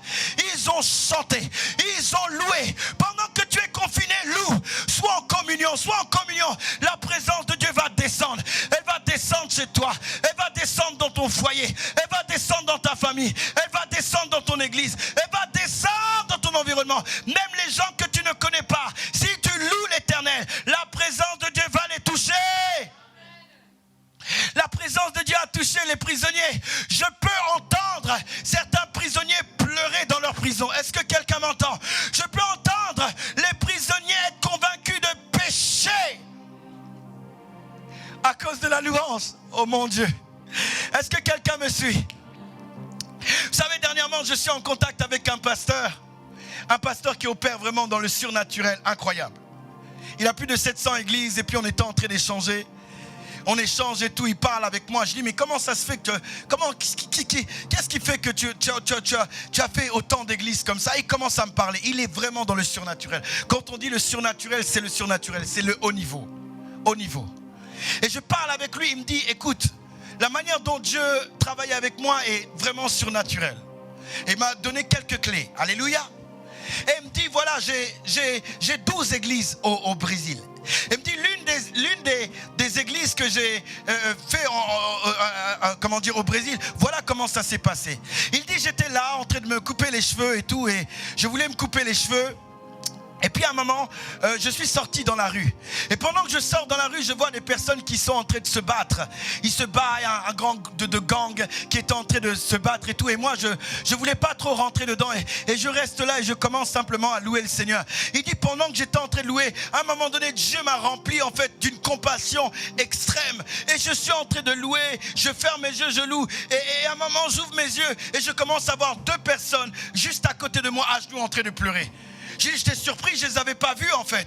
Et dit ça m'a encouragé. Et les personnes étaient des Brésiliens, ils ne comprenaient pas ce que j'étais en train de dire. Mais il y a comme s'il y avait une atmosphère qui les a convaincus. Et il dit, je commençais encore à louer le Seigneur, je commençais à louer en ma langue. Et là, il y a plusieurs personnes qui commençaient à venir. Il y a plusieurs personnes et les gangs qui étaient en train de se battre commencent à se tourner autour de moi. Ils arrivent comme ça, ils se mettent à genoux et ils commencent à pleurer. Ils commencent tous à pleurer alors qu'ils étaient en train de se battre au début, tellement convaincus. Et il dit, il y a cette femme dont je sortais du magasin pour aller me couper les cheveux. Elle me voit, elle dit, mais cet homme-là, vous voyez, c'est un Français, on ne sait pas, peut-être que c'est un ange. Il vient là, et alors qu'il est en train de parler, je sens la présence de Dieu, je sens la présence de Dieu. Et cette femme-là va me donner les clés de son magasin, et c'est comme ça qu'une église est née là-bas. Il dit, lorsque les gangs, toutes ces personnes sont venues à genoux en train de pleurer, les policiers sont venus aussi. Et ils ont commencé à entourer. Ils ont commencé à entourer la réunion que j'étais en train de faire dans la rue. Et il dit, pendant que j'étais en train de louer, l'un des policiers commence à me dire, mon fils aussi est drogué. Et il commence à pleurer. Et je commence à prier. Et il dit, voilà comment une église est née. La louange. Que quelqu'un dise la louange. Pendant qu'il était en train de louer, il y avait des gens qui étaient en train de se battre. Mais il y a une atmosphère qui s'est répandue partout. Est-ce que quelqu'un m'entend? Qui s'est répandue partout. Qui s'est répandue en fait partout. Et les gens sont venus en train de pleurer et se répandir. Alléluia. La louange. Lorsque tu loues l'Éternel, il y a un échange. Tu rétablis la communion. Tu rétablis l'ordre des choses. Oh mon Dieu. La louange, c'est non seulement dire ce que Dieu fait au travers simplement une musique, mais la louange, c'est le déclarer simplement, le confesser. Alléluia. Est-ce que quelqu'un m'entend? Il me dit un jour, il est là, il passe, il est dans un village pour une conférence, et puis il a à cœur de passer, de prier sur toute la ville. Et il prend sa voiture, il prie dans toute la ville, et puis il loue le Seigneur. Et puis à un moment donné, il s'arrête, il frappe au sol, bam!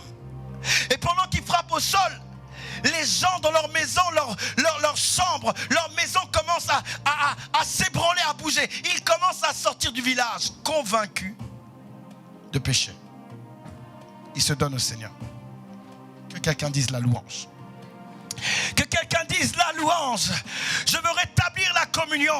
Je dois aller à Baal-Juda, le Seigneur de la louange. Alors que je vais commencer à louer l'Éternel. Alors que je vais commencer à parler de ce qu'il fait. Dieu va descendre. Si je veux rétablir la première condition, l'une des premières conditions, c'est de louer l'Éternel. Louer l'Éternel avec toutes tes forces. Louer l'Éternel avec tes mains. Louer l'Éternel en dansant. Et David avait compris cette réalité. Est-ce que quelqu'un m'entend? Quand je vois comment les choses se sont passées, waouh, extraordinaire. La Bible va nous dire que Paul et Silas vont faire tomber les chaînes.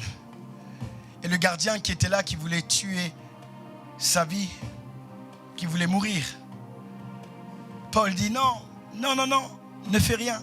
Aucun prisonnier ne s'est échappé. Comment des meurtriers ne sont pas échappés? Des fois on lit la parole, je pense qu'il y a une certaine réalité associée de la profondeur dans lesquelles on n'est pas conscient. C'est des gens qui auraient dû fuir. Lorsque les prisons, la Bible dit, leurs chaînes sont tombées et les portes se sont ouvertes. Ça veut dire qu'ils auraient dû courir, mais là ils n'arrivent pas à courir. Pourquoi? La présence de Dieu. La présence de Dieu est tellement forte qu'à partir de là, ils sont dans l'obligation de s'aligner à la pensée de Dieu par rapport à ces instants. Si c'est dans un autre contexte, il fuit, il part. Mais là, qu'est-ce qui se passe? C'est que cette présence est tellement forte, c'est qu'il reste dans la prison. Est-ce que quelqu'un m'entend? Est-ce que quelqu'un reçoit quelque chose? Est-ce que quelqu'un est avec moi aujourd'hui? Alléluia! Donc nous comprenons que l'une des clés, c'est non seulement d'avoir la mentalité du militaire, c'est-à-dire la capacité en fait d'être diligent, discipliné pour reconquérir. Parce que si nous sommes simplement molles, si nous ne sommes pas déterminés, il y a des choses qu'on n'aura pas. La présence de Dieu, il faut aller la chercher. C'est là où Jean-Baptiste dit Jésus dit depuis le temps de Jean-Baptiste, il n'y a que les violents qui s'emparent du royaume des cieux. C'est-à-dire à un moment on doit dépasser en fait. On veut atteindre. Et tant qu'on n'a pas atteint, on ne s'arrête pas, on y va.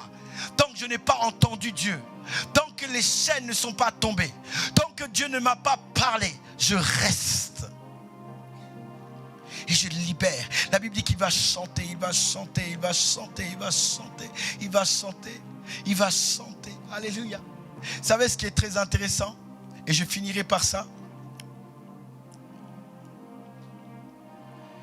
La seule erreur qu'ils avaient fait, c'est qu'ils avaient utilisé un protocole qui n'était pas de Dieu. Ils avaient mis la charrue, l'arche dedans. Mais tout le reste était bon. La Bible dit lorsqu'on va mettre l'arche dans la maison d'Obed-Édom, cette maison va prospérer. Est-ce que quelqu'un peut dire elle va prospérer? Il va prospérer. Pendant 3 mois, la Bible dit que Dieu va bénir toute la maison. Toute la maison va être bénie. Toutes les personnes de la maison vont être bénies. Différemment de la maison de Uza. Alléluia. Amen. L'une des raisons, c'est que Obed-Édom venait en fait de Gad. Alléluia. Gad veut dire, Gad veut dire pressoir à raisin. Alléluia. Est-ce que quelqu'un m'entend? Gad veut dire pressoir à raisin. Donc derrière là, il y a un symbolique du pouvoir du sang. Alléluia. Est-ce que quelqu'un m'entend? C'est-à-dire il reçoit l'arche de l'alliance dans sa maison. Alléluia. Et derrière en fait l'endroit où il venait qui veut dire pressoir à vin, c'est le symbole en fait du sang. Alléluia. On s'approche avec la justification de Dieu. Alléluia. Et cette justification fait qu'à un moment donné, ça va prospérer. Est-ce que quelqu'un me suit? C'était la différence avec Uza. Eux, ils ont reçu la maison. Ils ont reçu l'arche, mais ils n'ont pas prospéré. Alléluia. Mais lui, il a prospéré. On ne nous dit pas qu'il a fait quelque chose de particulier, mais on nous révèle simplement d'où il venait. Et là où il venait, veut dire simplement pressoir à vin, cuve à vin. Et derrière ça, il y a le symbolique du pouvoir du sang. Est-ce que quelqu'un m'entend? Et il va commencer à prospérer parce que nous nous approchons du trône de la grâce. Nous nous approchons de Dieu en étant sanctifiés par le pouvoir du sang. Jésus nous justifie. Et ce qui fait que nous pouvons rentrer en communion avec lui. Là, Dieu lui parle, il prospère. Alléluia. Il y a un échange. Est-ce que quelqu'un m'entend? Et lorsque David vient entendre ça, David dit, je vais aller chercher l'arche. Amen. Mais laissez-moi vous dire quelque chose qui va être important et je finirai sur ça. C'est que lorsque David entend ça, David veut aller chercher l'arche. Mais il cherché l'arche en n'étant pas motivé par la bénédiction qui découlait de chez Oliab. Parce que la Bible nous dit, dans 1 Samuel 7, que l'arche était restée 20 ans loin de la cité de David. Lorsque David décide d'aller chercher l'arche, il n'est pas motivé par ce que Dieu peut donner. Il est motivé par sa présence. Est-ce que quelqu'un m'entend? Parce que lorsqu'on lit le texte, on se dit, ah, David, il a vu qu'il y avait la prospérité, donc il est parti là-bas. Il a vu que non, lorsque vous regardez le texte, Saül n'a pas cherché l'arche, David a cherché l'arche. Alléluia. Ça veut dire qu'il était motivé par la présence de Dieu. Il était motivé à connaître Dieu, à être en communion avec lui, plus qu'autre chose. Et c'est ce qui fait la différence. Est-ce que quelqu'un m'entend? Est-ce que quelqu'un reçoit quelque chose? Est-ce qu'on peut acclamer pour la parole de ce soir? Alléluia. Alléluia. Oh mon Dieu, alléluia. Alléluia. Seigneur, je veux te rendre toute la gloire. Je te bénis pour ces temps. Je te bénis vraiment pour ces moments que tu nous as donné de passer dans ta présence. Merci pour toutes les informations que tu nous as données. Merci pour les révélations éternelles que tu nous as accordées. Père, je prie dans le nom puissant de Jésus-Christ que tu nous donnes de rétablir la communion. Là où quelqu'un avait une communion brisée, ou là où quelqu'un avait une mauvaise conception de la communion. Je prie, Seigneur, dans le nom puissant de Jésus-Christ, que tu restaures notre perception, notre vision de cette réalité dans le nom de Jésus-Christ de Nazareth. Seigneur, accorde-nous la grâce de comprendre que nous ne pouvons pas rentrer en communion avec toi avec un système du monde. Nous ne pouvons pas rentrer en communion avec toi comme nous le voulons, selon notre désir, selon nos plans, selon, éternel, les stratégies qu'on peut mettre en place, Seigneur. Nous ne voulons, éternel, aucune charrue, Dieu, pour transporter ta présence.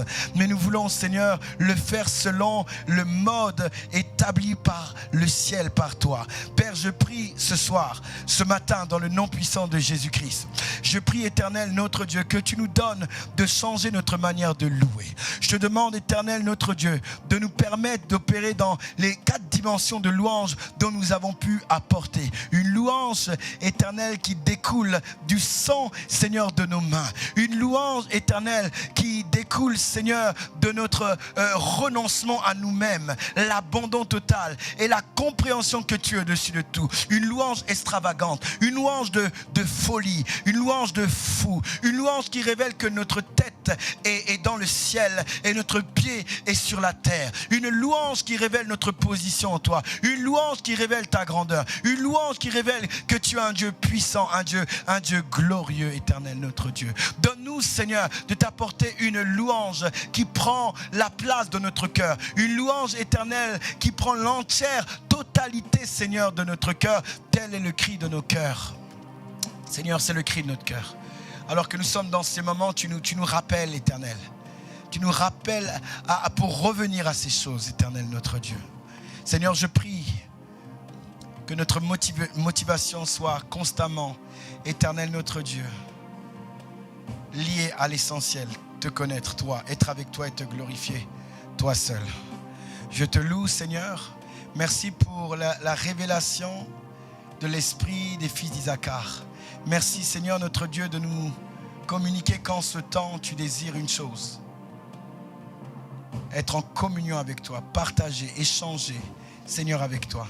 Je te suis infiniment reconnaissant. Bénis ton peuple, éternel, notre Dieu, quel que soit l'endroit où il est. Reçois toute la gloire au nom de Jésus. Amen. Amen. On peut acclamer le Seigneur.